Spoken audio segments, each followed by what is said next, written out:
Waalaikumsalam warahmatullahi wabarakatuh. Perkenalkan Ibu, saya Nabila Diatrin dari Kampus Universitas Pembangunan Veteran Jakarta ingin melakukan penyuluhan kepada Ibu tentang pemeriksaan pap smear untuk mendeteksi dini kanker serviks. Tempatnya di sini saja, waktunya 5-10 menit. Apakah Ibu bersedia? Iya, Sus. Baiklah Bu, mari kita mulai ya Bu. Ini saya mempunyai leaflet, nanti Ibu bisa membaca dari kertas leaflet saya.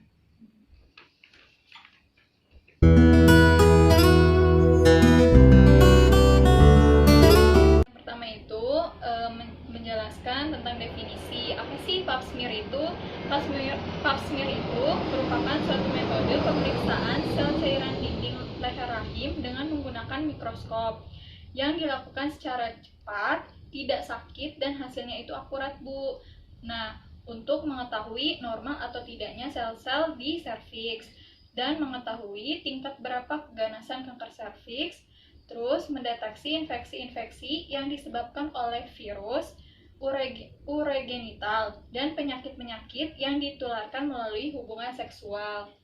Nah, tujuan dilakukan pap smear itu yang pertama untuk mendeteksi pertumbuhan sel-sel yang akan menjadi kanker, terus yang kedua untuk mengetahui normal atau tidaknya sel-sel di serviks, terus yang ketiga untuk mendeteksi perubahan prakanker pada serviks, terus yang keempat untuk mendeteksi infeksi-infeksi yang disebabkan oleh virus urogenital dan penyakit yang ditularkan melalui hubungan seksual. Terus yang terakhir itu untuk mengetahui tingkat berapa keganasan kanker serviks. Nah, wanita yang dianjurkan untuk melakukan pap smear itu yang pertama, wanita yang berusia muda sudah menikah atau belum namun aktivitas seksualnya itu tinggi. Terus yang kedua, wanita yang berganti-ganti pasangan seksual atau pernah menderita HPV atau Human Papilloma Virus atau disebutnya itu kutil kelamin. Nah, yang ketiga itu wanita yang berusia di atas 35 tahun.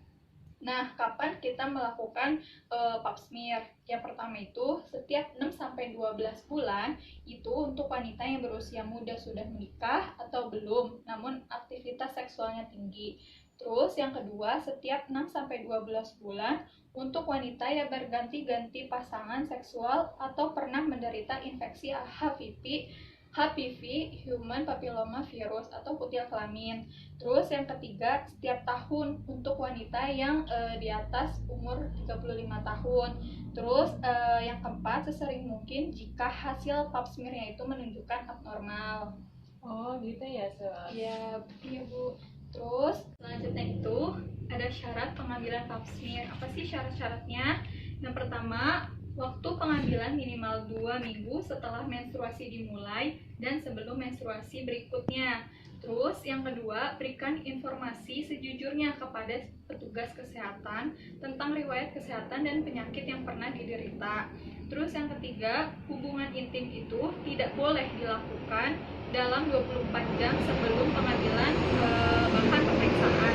Terus yang keempat, pembilasan vagina dengan macam-macam cairan kimia tidak boleh dikerjakan dalam 24 jam sebelumnya.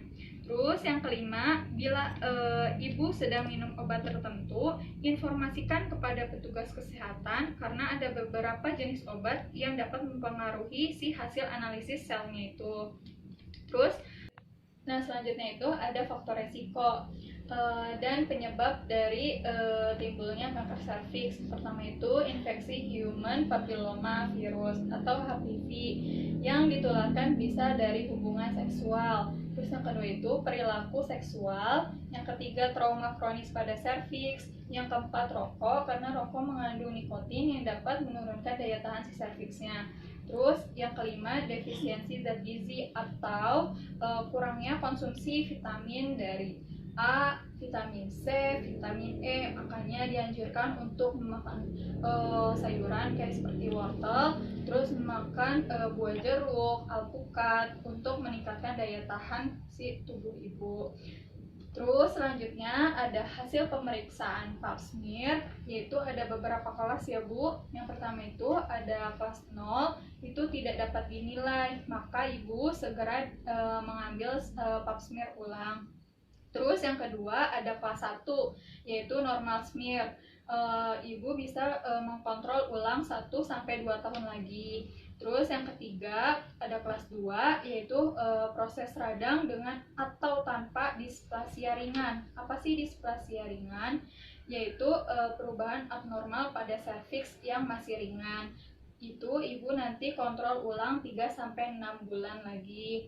Terus ada kelas 3, yaitu displasia sedang, perubahan abnormal pada serviks yang tingkatannya itu berat, jadi ibu harus kontrol ulang segera. Terus yang kelima itu ada kelas 4, yang dimana karsinoma in situ, yaitu sel yang abnormal yang muncul pada organ tertentu tapi belum menyebarkan kepada organ lain virus itu.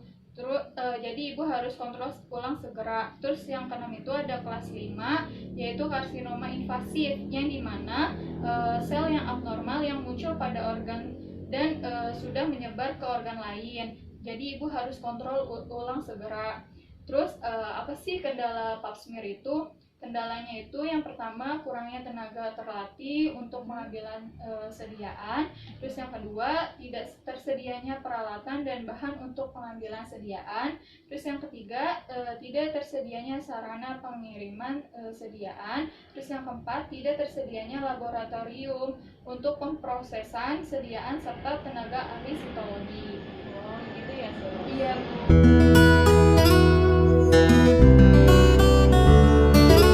Bu, apakah penjelasan saya yang tadi itu sudah jelas? Sudah sus. Coba Ibu sebutkan ulang apa saja yang sudah kita bahas tadi.